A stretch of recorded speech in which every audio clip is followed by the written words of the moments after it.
Good evening and thanks for joining us. I'm Neil Wong. What makes a criminal case go cold? Time most often, and a lack of resources to investigate.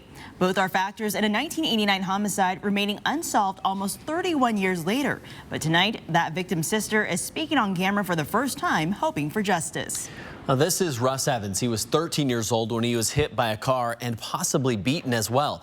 His case shook the South Hill, his parents desperate for justice, until the leads dried up, and his case went cold too.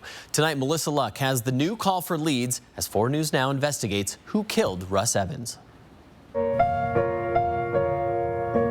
He was a great brother and protected me.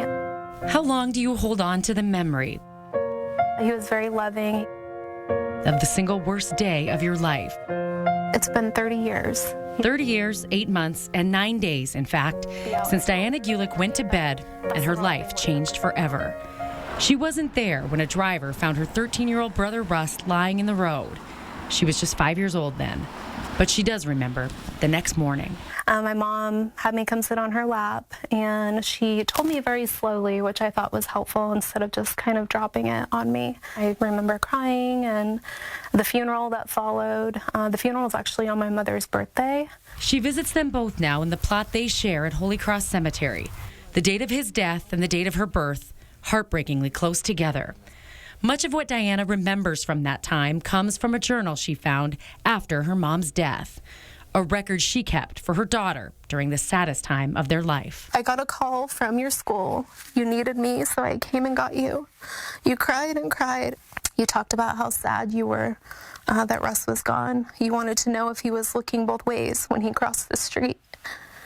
You said many times that it wasn't fair that Russell died. It wasn't fair. A 13-year-old hit by a car left to die in the road.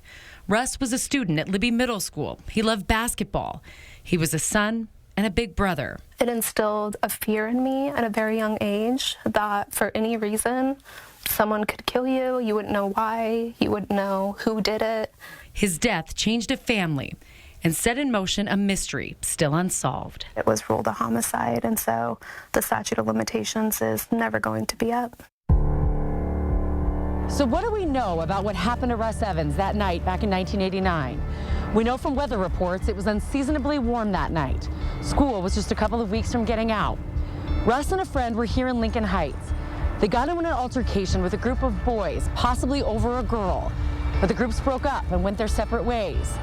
It was about 3 hours later, about a mile down the hill, where Russ was found alone in the road. His back broken, he was crying out for help. One officer at the time wrote, there was a possibility that the incident was not an accidental hit-and-run type incident.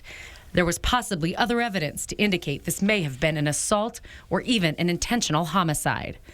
Police reports show several teenagers came forward, saying they knew of 3 guys who did it, and at least one who allegedly admitted hitting Russ with his car. One girl told police that that guy said he, quote, floored the vehicle and headed directly towards Evans. Those 3 teenagers were questioned, given a polygraph test. All 3 passed. Polygraph, for many agencies back then, was the gold standard. It has since been determined to be unreliable and not admissible in criminal cases.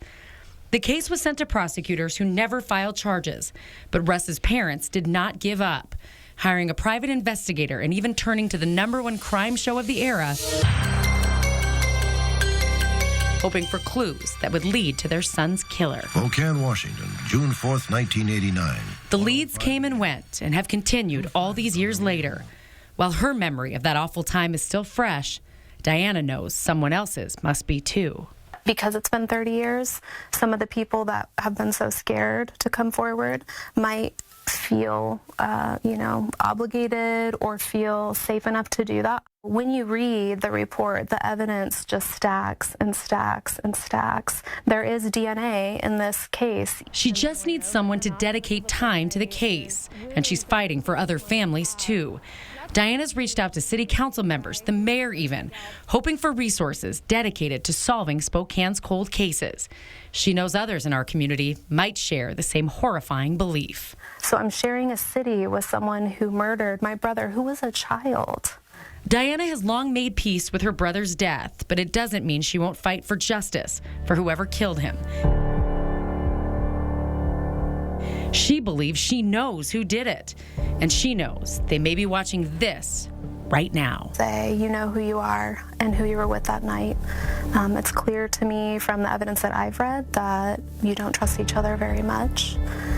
And if you are the last to come to the table, your options will be very limited. I'm Melissa Luck, 4 News Now. This isn't over.